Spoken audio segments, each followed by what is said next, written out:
So last night, the FDA finally authorized emergency use of that hydroxychloroquine drug that I had been talking about for a while.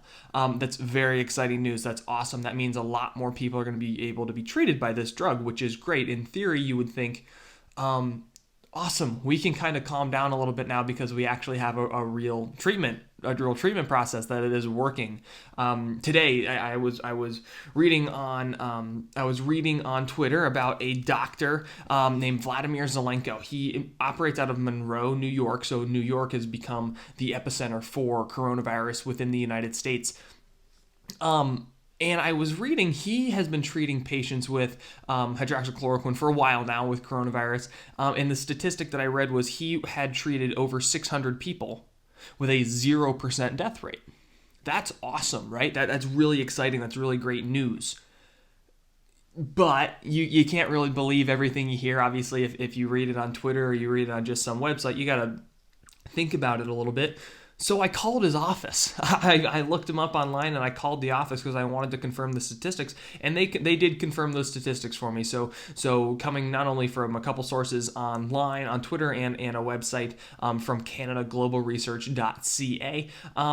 Dr. Zelenko has been doing a great job in New York, but he hasn't been getting the press that you would think that a successful trial like this would get. And that's where I'm frustrated, and that's where I'm going to kind of lead into some stuff other than the coronavirus that I want to talk about. Why aren't these improvements, why aren't these upgrades getting the attention that they deserve? And I think that I've narrowed it down to an interesting concept that I think you will find interesting when you read the blog post. We don't want this to go away. We as a society, at the end of the day, we really don't want this to go away, and it's scary, and a lot of people don't understand it, and it's upsetting that we aren't conscious enough to understand what's going on.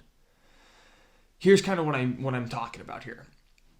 So the title of the blog post that I posted a couple days ago is called "We Want to Complain," and it talks about when we're in difficult situations, we like it's comforting to have something or somebody to blame. It is easy. It's comforting to us, and oftentimes we try and find those things because it makes our lives easier.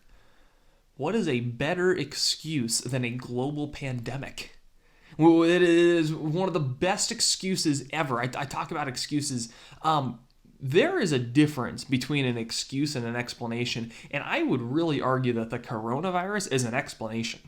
Right now, if you were to say, I'm not focusing very well at home because of the coronavirus, a lot of people say, stop making excuses. I take a step back from that, and I'm a little bit more compassionate than a lot of people are when it comes to this stuff. That is a valid explanation. A global pandemic is a valid explanation as to why you are not performing at the top level, as to why you're not yourself. However, there are many of us that can still find a way out of that. There are many of us that can find a way out of that explanation and that excuse, right? So I give an example from my own life. It's something that I've experienced. So I played baseball in college for a couple of years. In the first 2 years, I played at a really small community college in the middle of nowhere, Illinois, and you'll hear me talk about it much more down the road. And you'll hear me talk about this relationship that I had with my head coach as well, and it was not a good one. He did not like me, and I didn't like him. It was a bad relationship from the start. We butted heads constantly, and it just was not going well, right? And I realized this very early on. I realized that I was in a bad situation. But I stayed. I stayed at that school, and I continued to fight forward. And looking back on it now, looking back on that situation, I think that it was somewhat comforting to me to know that regardless of what happened in my playing career, in my head, I had an excuse. I had somebody to blame. I had a reason. And you ask many people that know me, it's a fairly valid reason. I'll tell stories down the road about this. There are plenty of situations where you would be shocked as to what had happened. And so it really was more of a reason. I don't want to be one of those kids that's like, my head coach hated. No, there was something going on, and there's and it's different story for a different day. But when I talk about that comfort aspect, there are times in our lives, there are times when we are in a tough situation, and it is easier for us to find something to blame or to say, this is the reason why.